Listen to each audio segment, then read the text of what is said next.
नमस्कार दोस्तों। आज हम बात करेंगे इजराइल और पैलेस्टाइन की वॉर को लेकर के।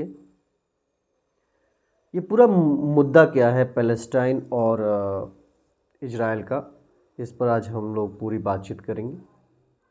सबसे पहले तो हमें ये समझना पड़ेगा कि 1947 में सेकेंड वर्ल्ड वॉर के बाद यूएनओ और ब्रिटेन, यूएसए, इन सभी ने मिलकर के इजराइल को यानी कि यहूदियों को पैलेस्टाइन, इजिप्ट, जॉर्डन, इन सभी के बीचों बीच में यरूशलेम के पास में ही क्यों स्थापित किया।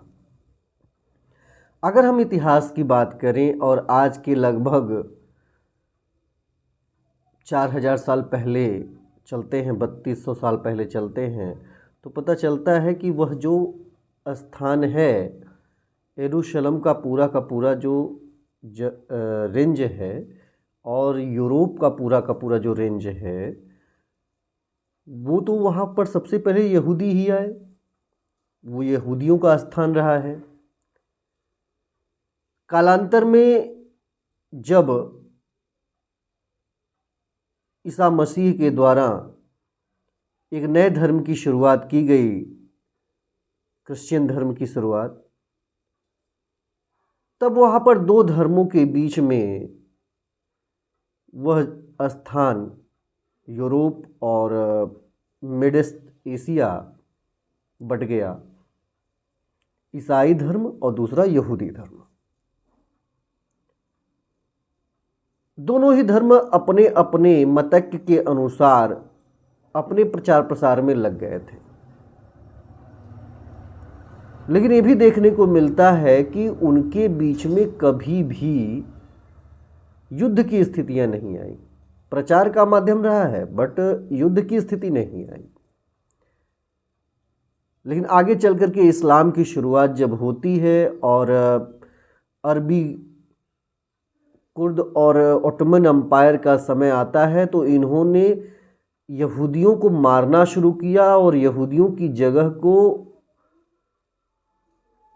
उन्होंने कब्जा कर लिया। अब यहूदी वहाँ के मूल निवासी थे और वो जाए तो जाए कहाँ। उनको अपना इतिहास बचा करके रखना था, उनको अपनी व्यवस्थाएं, जो भी उनका पूजा पद्धति था, वो तहस नहस हो गया और वो वहाँ से भाग निकलने के लिए मजबूर हो गए। तो प्रश्न उठता है कि सबसे पहले उनके जगह को अक्वायर किसने किया? तो जाहिर सी बात है अरबों ने किया। ओटोमन एम्पायर के समय टर्किश ने किया।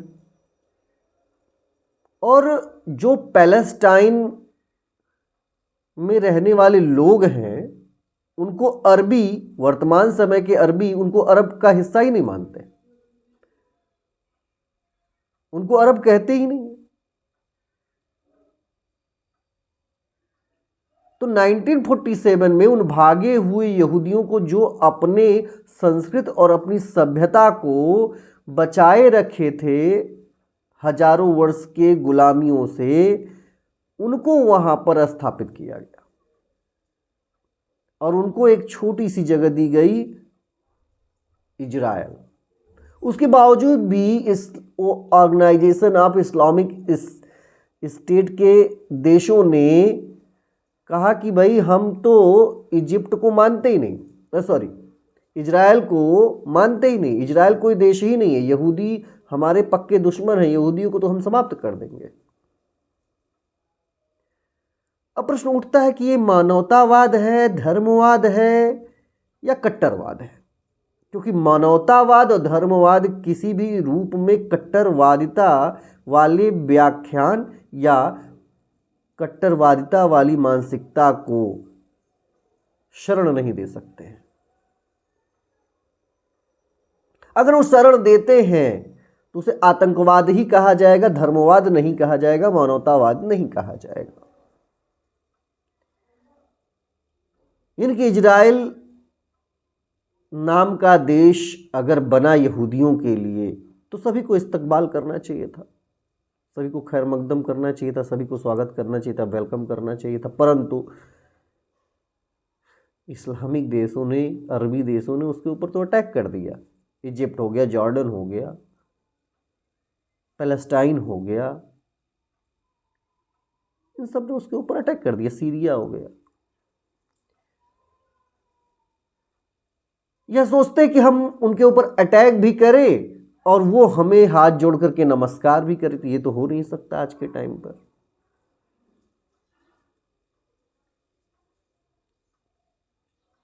तो इजिप्ट ने भी पलटवार किया, तो भाई इधर तुम 2 मारे तो उधर 10 मारेंगे। युद्ध में, पलटवार में तो होता है, न्यूटन्स थर्ड लॉ, क्रिया की प्रतिक्रिया होनी ही है।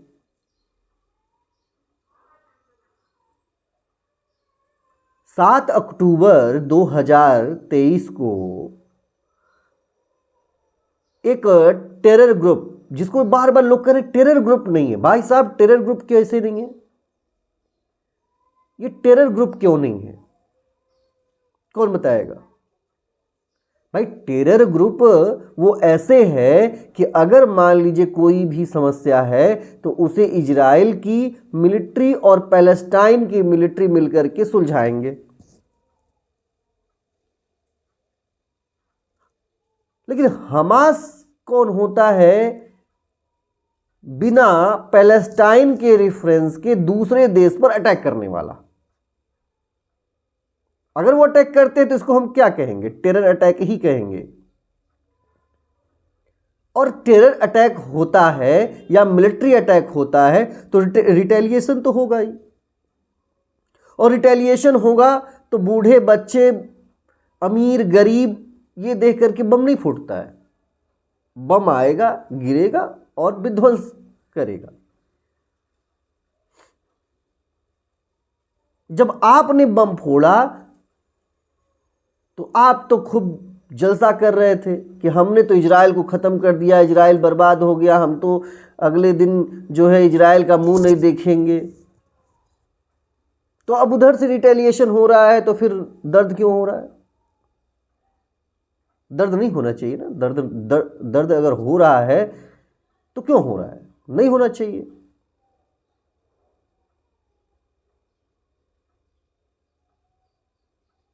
और ये सबसे बड़ी समस्या है, सबसे बड़ी समस्या है दुनिया की, और इसको मानने को कोई तैयार नहीं है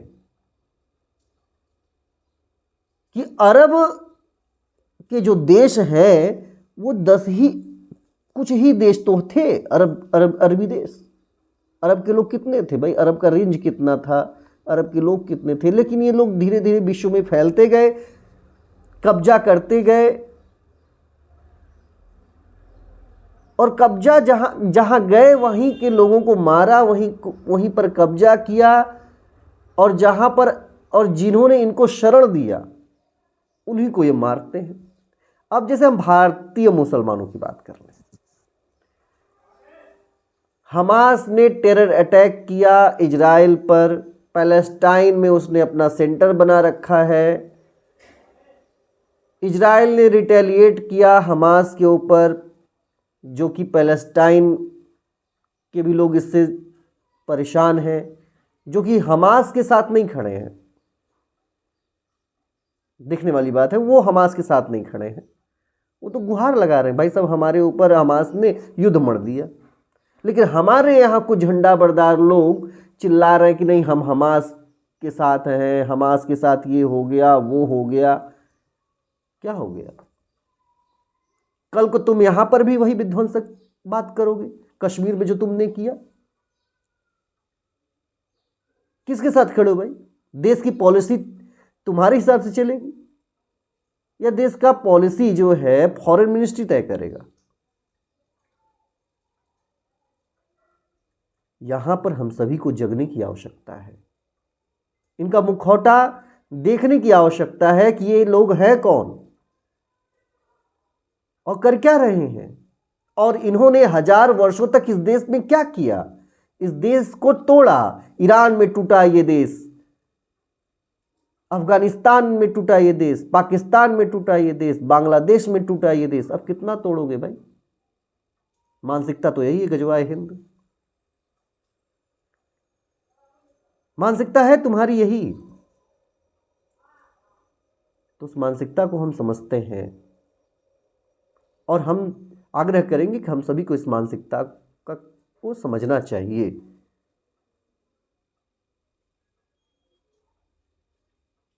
आज मामला पैलेस्टाइन और इजराइल का नहीं है, आज मामला है शांति का। आज मामला है, भारत एक ऐसा देश है जहां पर सभी धर्मों को हमने हाथ पसार करके अभिनंदन किया है। तो हमने जब हाथ पसार करके अभिनंदन किया है तो आप भी हाथ पसार करके अभिनंदन स्वीकार करिए। पीछे से छुरा घोंपने की आवश्यकता नहीं है। आपने बहुत छुरा घोंप लिया, 4 देशों में बंट गए, 5 देशों में, अब नहीं।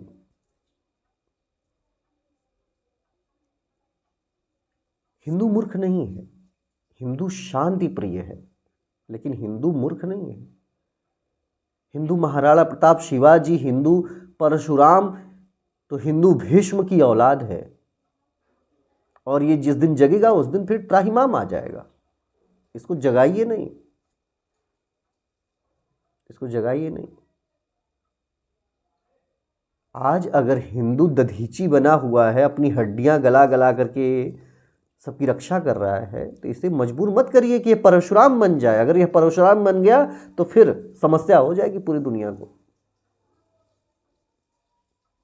इसको दधीची ही बने रहने दीजिए, इसी में सबका कल्याण है।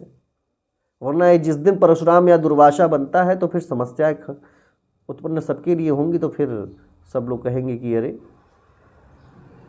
हिंदुत्ववादी मानसिकता, हिंदुत्ववादी मानसिकता नहीं है, 60-60 समाचरित वाली मानसिकता है। हमने तो शुरुआत में कहा आनो भद्रा कर्तव्यंतु विश्वतः, सर्वे भवन्तु सुखिनः सर्वे सन्तु निरामयाः, सर्वे भद्राणि पश्यन्तु मा कश्चित् दुःख भाग् भवेत्। लेकिन आप हमें उस बिलीफ पर रहने देंगे तब ना, आप रहने ही नहीं दे रहे हैं।